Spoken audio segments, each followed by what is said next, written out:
আসসালামু আলাইকুম ভিউয়ার্স, আজকে আমি নতুন একটি ভিডিও নিয়ে এসেছি। ভিডিওটি আমি মনে করি এটা আমাদের খুবই প্রয়োজন এবং গুরুত্বপূর্ণ। আমরা প্রায়ই আমাদের ব্যক্তিগত বা অফিসের প্রয়োজনে আমাদের অনেক কিছুই ওয়ার্ডে MS ওয়ার্ডে টাইপ করতে হয়, বাংলা বা ইংরেজি যেটাই আমি টাইপ করি না কেন। এখন টাইপ করার পরে দেখা গেছে আমি যখন বাইরে কোথাও প্রিন্ট দিতে যাই তখন আমার পিসি ভার্সন এবং যেখান থেকে প্রিন্ট দেবো সেটা পিসি ভার্সন মিলে না মিলার কারণে ফন্টগুলো ভেঙে যায়। এতে করে আমরা বিরাট সমস্যায় পড়ি। এখন চলুন আমরা দেখি কিভাবে এই সমস্যার সমাধান করা যায়।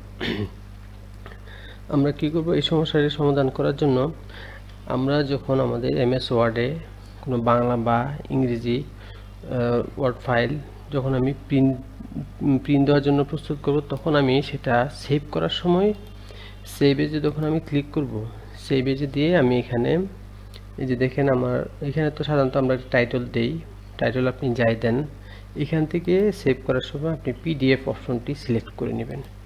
PDF অপশনটি সিলেক্ট করে যদি আপনি সেভ দেন, তখন কিন্তু আপনি যা টাইপ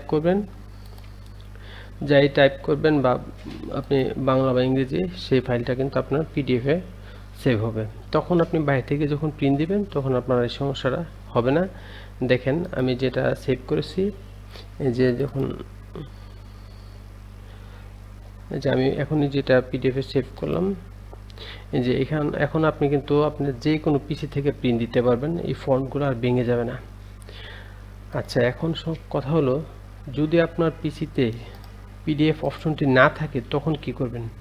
এই যে যখন আপনার অনেক সময় আমি আমার পিসিতে যে সমস্যাটা ফেস করেছি সেটি হচ্ছে, যখন আমি সেভ করতে যাই দেখি যে আমার এখানে পিসিতে PDF অপশনটি নাই। PDF অপশনটি না থাকলে তখন কি করবেন। PDF অপশনটি যদি না থাকে সেক্ষেত্রে আমাদের কি করতে হবে, ক্রোম ব্রাউজারে গিয়ে আমরা কি করব, ক্রোম ব্রাউজারে গিয়ে জাস্ট লিখব save as PDF, save as PDF word 2007, save as PDF word 2007 লিখবেন। আমার নেট কানেকশনটি চলে গেছে।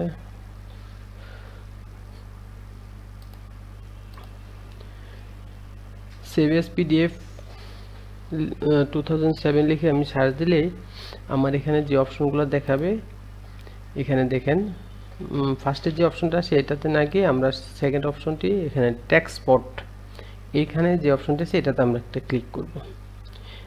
ক্লিক করার পরে এখান দেখেন এই পেজে ডাউনলোড অপশনটি আছে, আমি ডাউনলোড অপশনটিতে ক্লিক করব। ডাউনলোড অপশনটিতে ক্লিক করার পরে এখানে দেখেন ডান পাশে কন্টিনিউ টু ডাউনলোড, এটাতে ক্লিক করলাম। এখন দেখেন এখন যে পেজটি আসছে, এখানে আপনার জাস্ট ক্লিক হেয়ার এই অপশনে এখানে গিয়ে ক্লিক হেয়ার দিলেই সফটওয়্যারটি ডাউনলোড হতে থাকবে। এখন দেখেন এখানে আমি ক্লিক করার পরেই সফটওয়্যারটি কিন্তু ডাউনলোড হয়ে গেছে। এখন জাস্ট আপনারা তো জানেন সফটওয়্যার ডাউনলোড হওয়ার পরে সেটা কিভাবে ইনস্টল করতে হয়।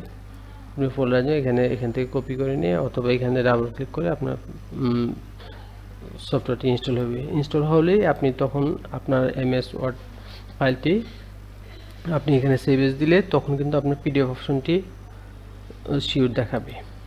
তখন PDF এ আপনি যে কোনো আপনার ফাইলটি সেভ করে নিতে পারবেন। আমার ভিডিওটি যদি আপনাদের ভালো লেগে থাকে তবে আপনারা আমার চ্যানেলটি সাবস্ক্রাইব করে নেবেন। ধন্যবাদ সবাইকে।